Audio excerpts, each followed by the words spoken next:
Shoulder dislocations can be traumatic, career-ending injuries for athletes, many of them never returning to their best. I was one of those athletes where my shoulder dislocations ruined my professional footballing career. If I knew what I know now about injury rehab, I also think I could have avoided surgery and 5 years of shoulder issues. The goal of this video will be to help you successfully manage shoulder dislocations, guiding you through a 7-step rehab plan tailored for athletes and fitness enthusiasts. If I can help even one of you avoid what I had to go through, this video has been a success. I'm Jack Krucial, an injury rehab consultant specializing in elevating athletes from pain to peak performance. Let's start by categorizing and understanding shoulder dislocations. They range from subluxations, a partial dislocation, to complete dislocations where the bones separate entirely, often damaging surrounding tissues and leading to structural changes like Bankart lesions or tears in the labrum, rotator cuff, and biceps. 95% of all shoulder dislocations happen anteriorly due to the shoulder's joint shape, particularly in high-impact sports or falls where the shoulder is exposed to these two positions here. Diagnosis involves X-rays and MRI scans to look for structural changes. Redislocation is very common after a first dislocation.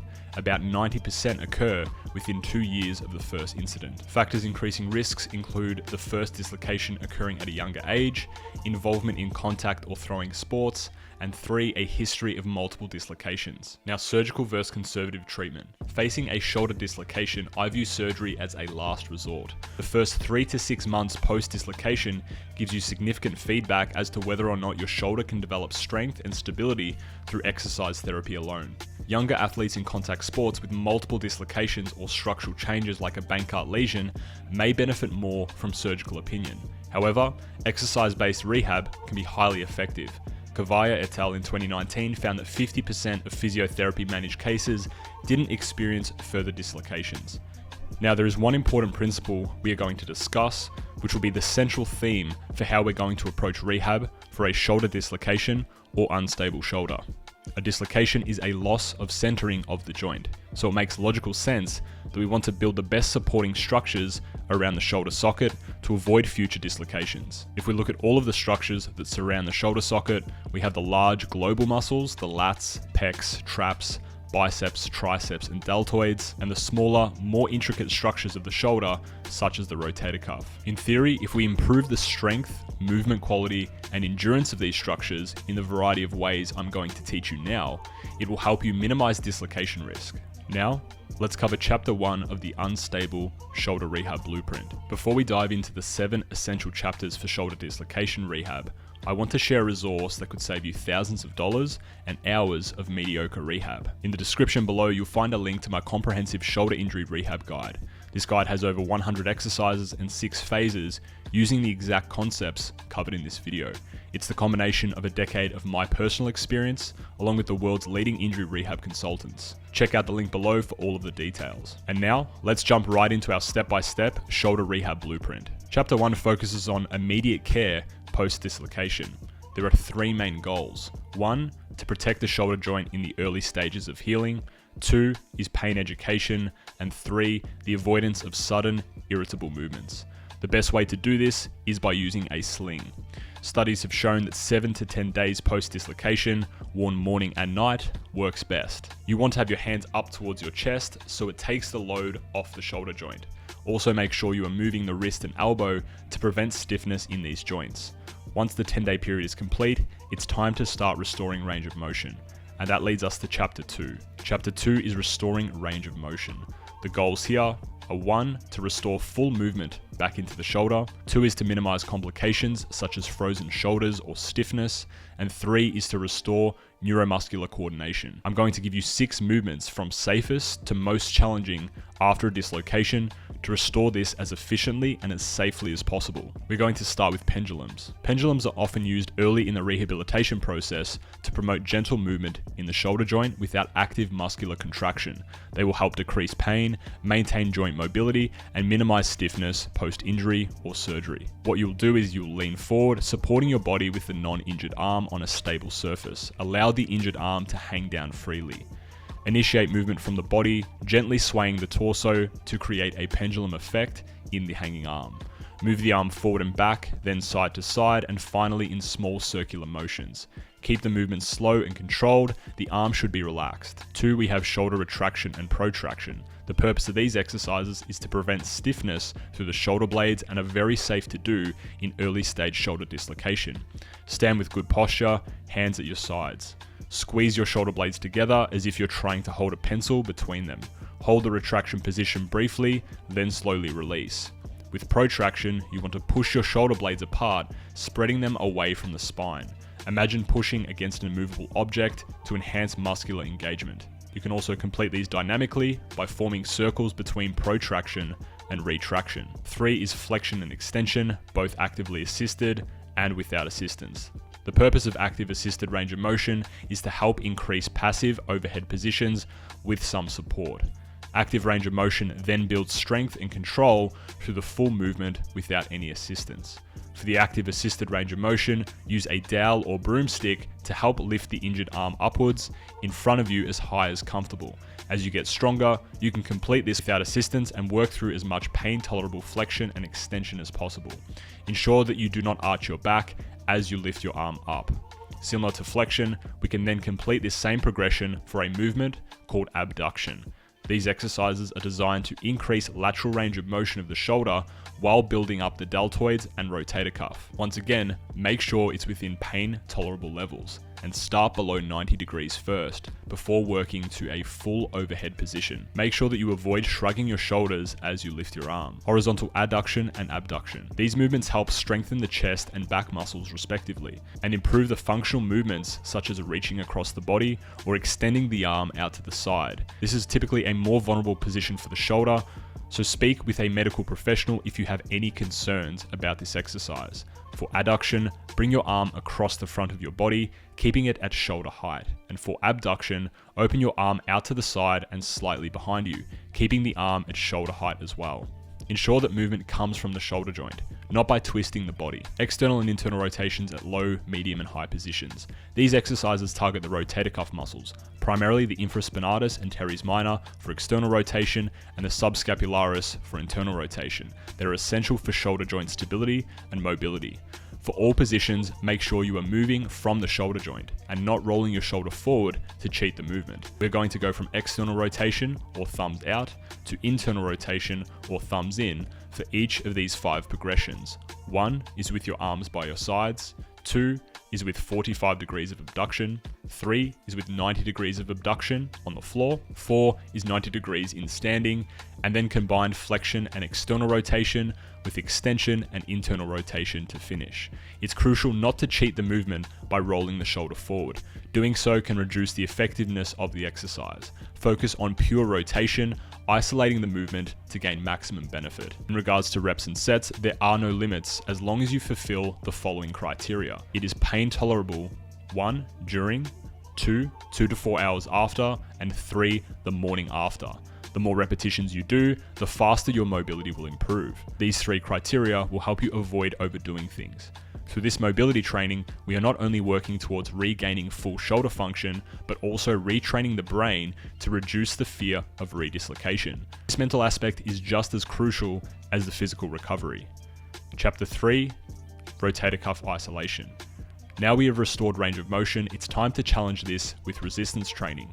We will cover the rotator cuff's primary movements, external and internal rotation. These movements are crucial for various activities, from throwing to punching and any athletic movement where the arm rotates. Here's a resistance progression you can use from easiest to most challenging for the rotator cuff. 1 is banded rotator cuff exercises. The starting position will begin with a resistance band, performing external rotations with your arms by your side. This position places minimal stress on the shoulder, making it an excellent starting point for beginners or those recovering from dislocation.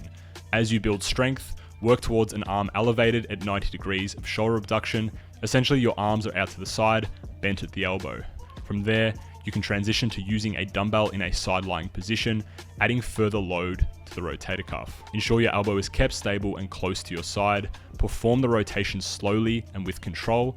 It's not about the weight, but it's about the quality of the repetition. Holding one end of the dumbbell also increases activation of the rotator cuff. Now, we move into seated external and internal rotations using a dumbbell on a box or bench. This variation allows you to work through a much larger range of motion and challenges the rotator cuff at a lengthened position. You can also isolate the lengthened position of the rotator cuff by only completing the lowering portion of this exercise as shown here. Now that you've learned how to directly target the rotator cuff with resistance exercises, let's cover a similar progression model for rotator cuff stability. Stability is a buzzword thrown around all the time. You typically see rehab experts prescribe low-level rotator cuff drills and wonder why athletes get re-injured when they return to high-level sport and athletic performance. Shoulder stability is fundamentally keeping your shoulder joint well aligned and balanced during movement.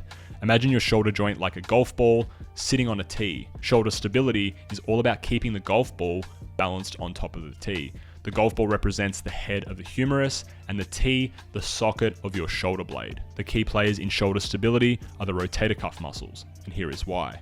Firstly, their location is key. They attach both to the ball and socket of the joint, directly influencing both of these bones. This close attachment allows these muscles to act like fine-tuning instruments, making precise adjustments to keep the shoulder joint centered during movement. Secondly, the rotator cuff muscles are more sensitive to the position and movement of the shoulder joint.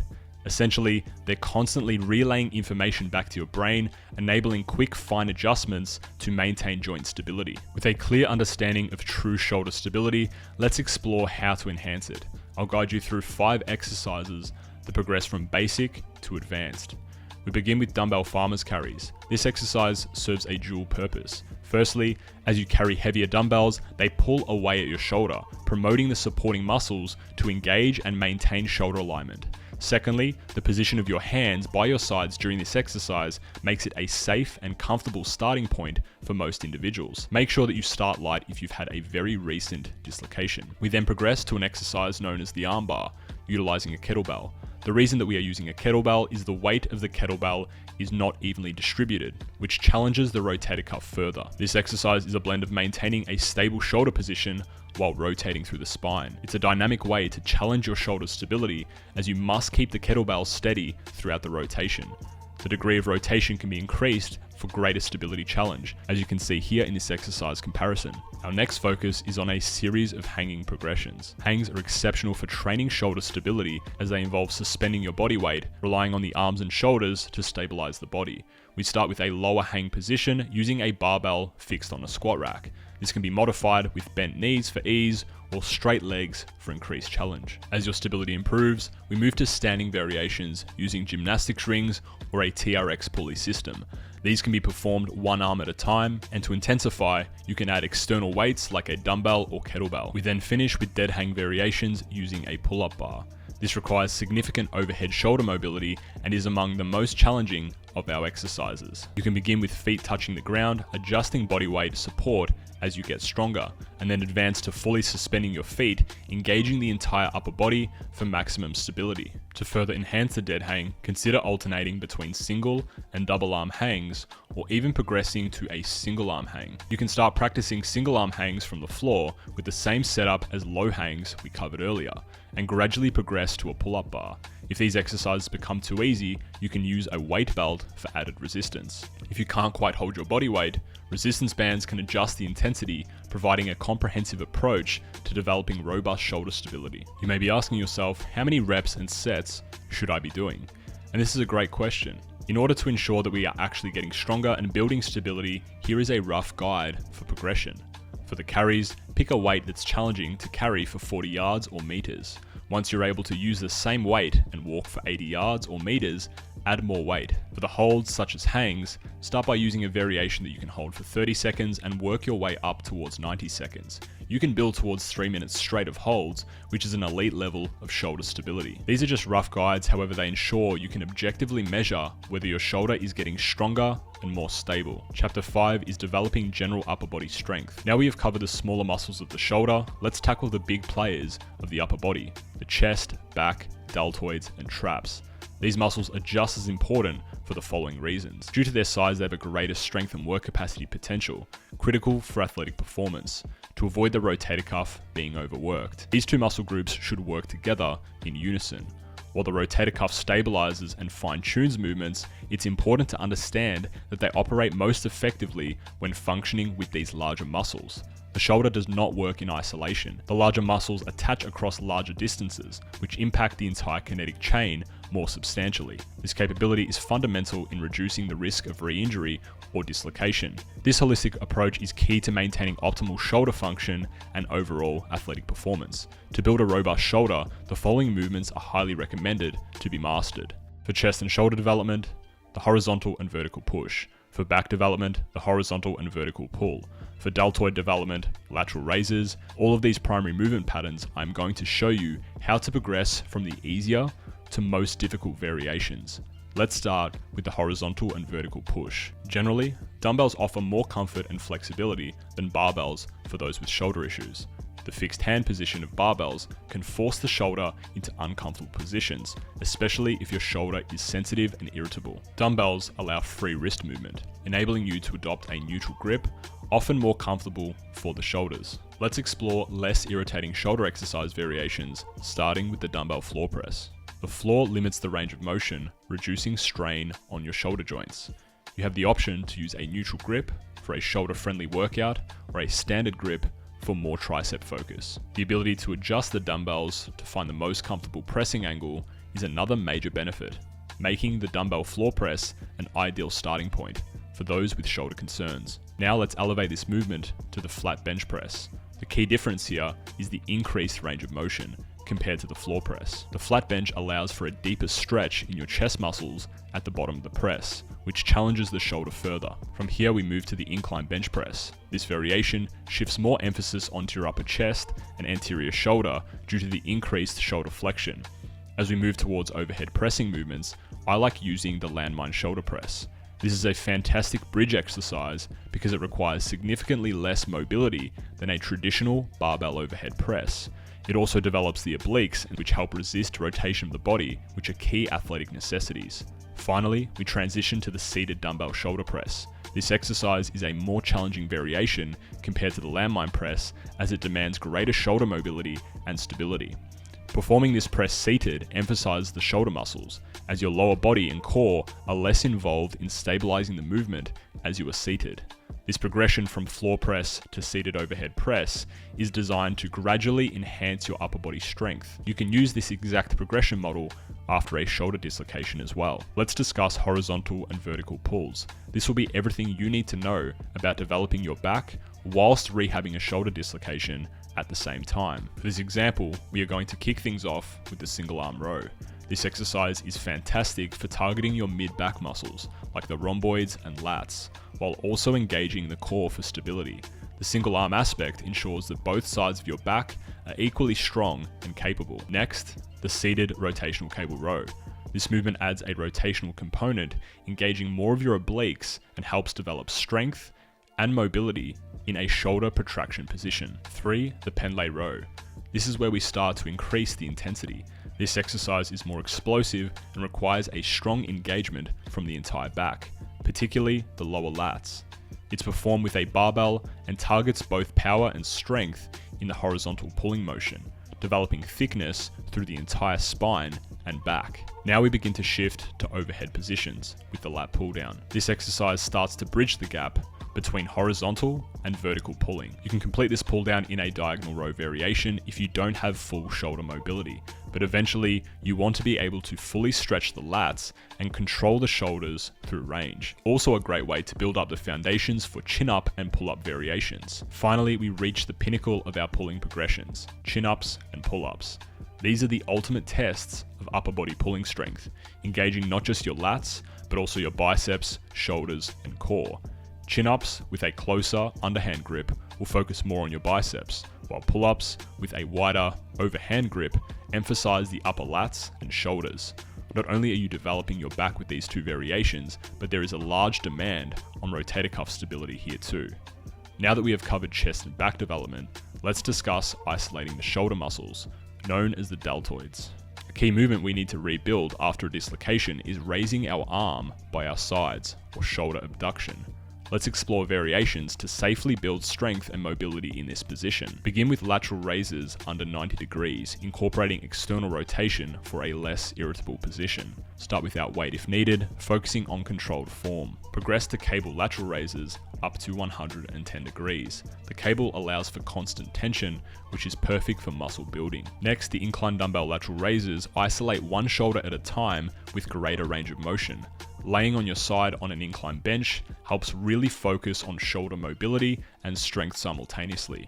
Remember to control your arm and shoulder blades. Starting with your thumbs out in external rotation is easier on a sore shoulder. Gradually turn inwards as you gain strength and confidence. Our goal isn't to avoid movements, but to modify them for comfort before fully reintegrating them into your routine.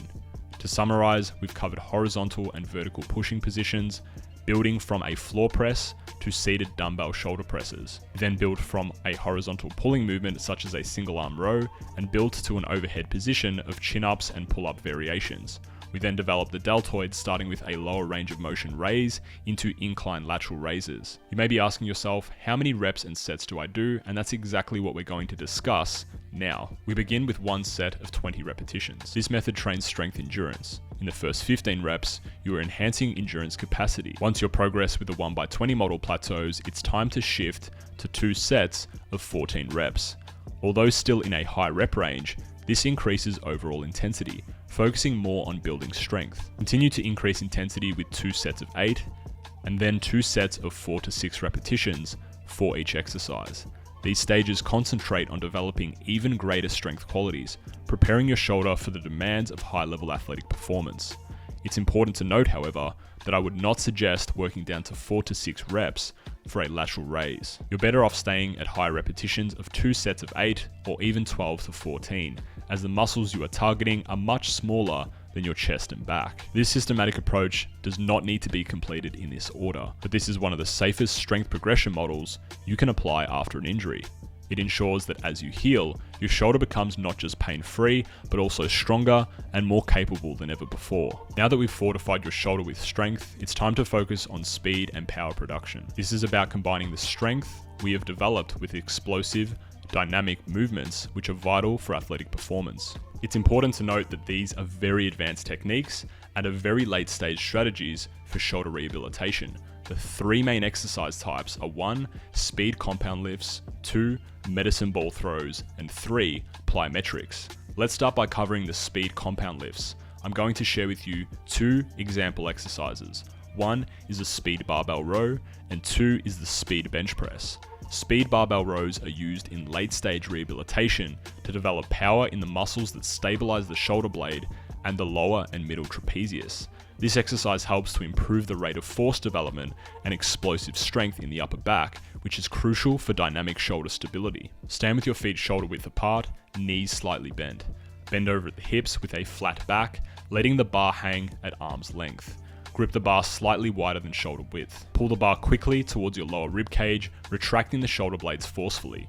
Lower the bar rapidly but under control, returning to the starting position. The speed bench press is also utilized to enhance explosive pushing power, which is beneficial for the shoulder's dynamic stability, particularly in the serratus anterior and chest muscles. It trains the ability to generate force rapidly, which is essential for many athletic movements and daily activities. Lie back on a flat bench, gripping the barbell with your hands just wider than shoulder width. Keep your feet planted firmly on the ground and your back slightly arched.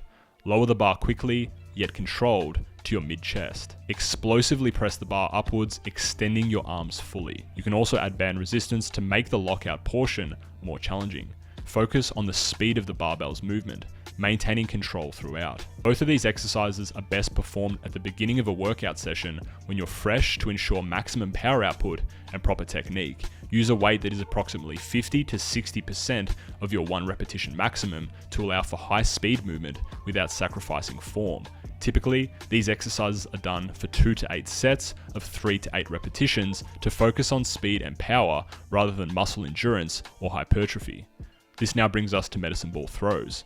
Medicine ball throws teach athletes of all abilities to not only express speed and power through the shoulders, but through the entire body. While these are dynamic, the impact on the shoulder joint is usually less jarring compared to some plyometric exercises, especially if proper form is maintained. These are a great gateway to developing speed and power, as the intensity is very easily manipulated based on the effort you put in.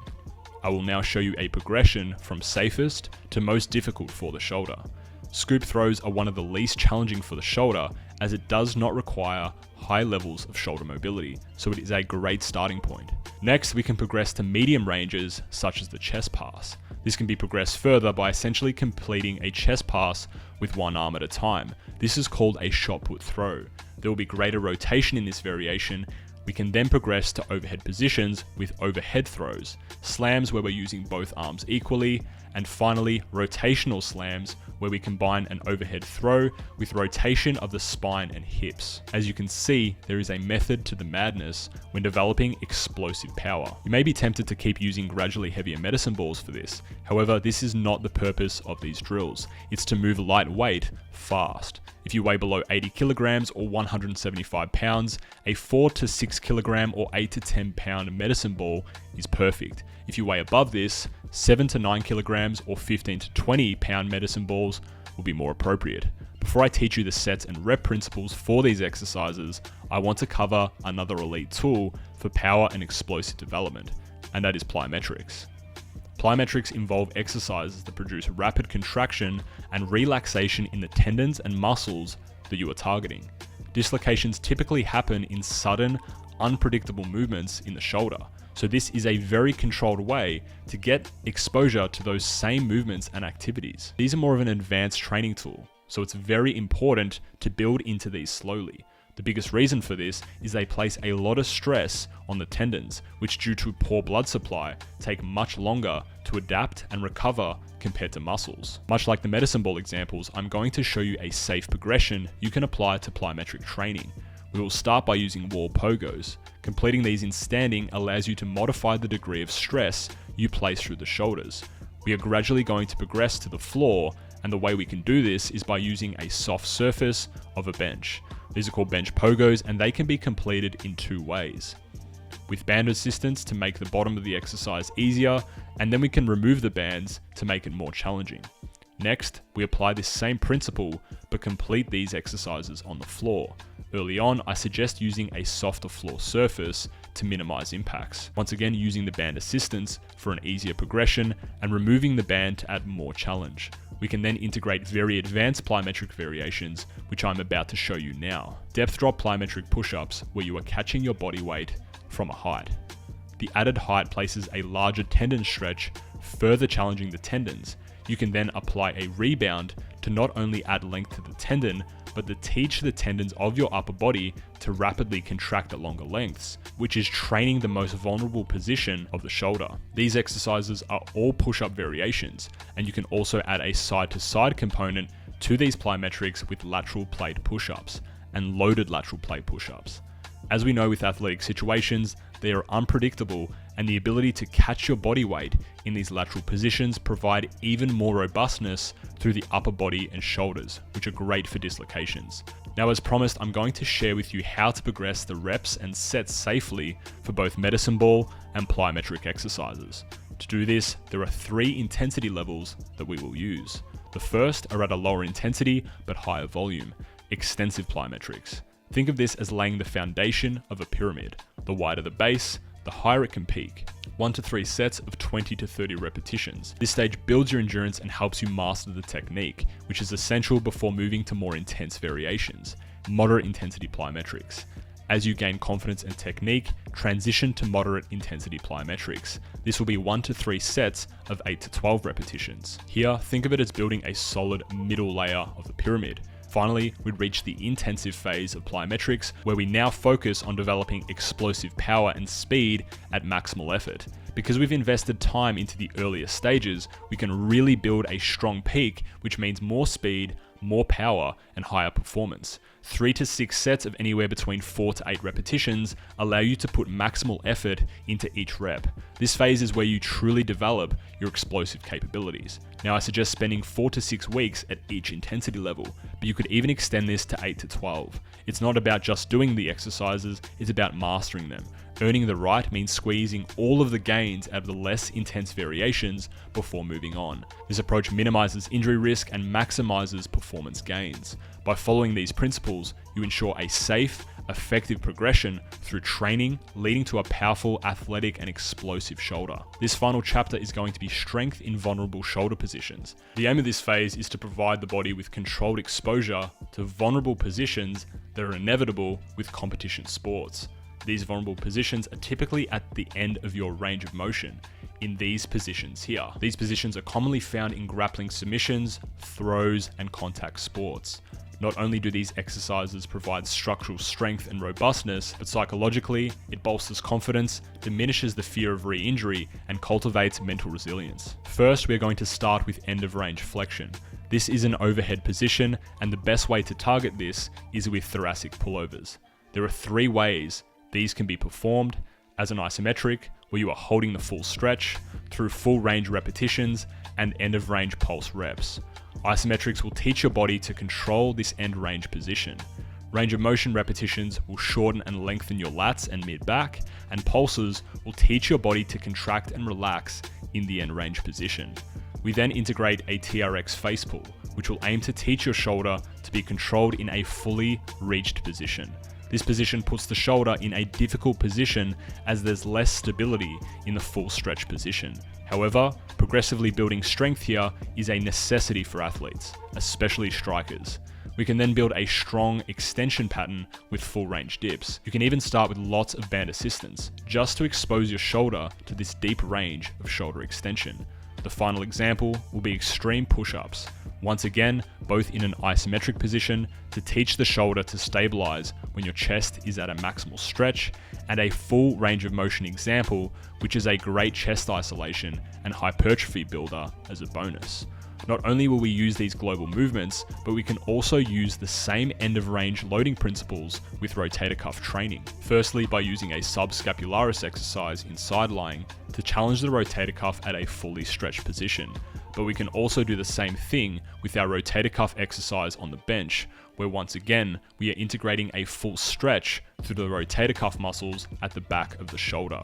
Now, I can't stress enough how advanced these methods are, and I would not suggest attempting the last few I mentioned without supervision from an injury rehab professional. As we wrap up, remember, recovering from a shoulder dislocation or strengthening an unstable shoulder is a journey. It's about strategically rehabilitating your shoulder to return to your peak athletic performance, stronger and more resilient.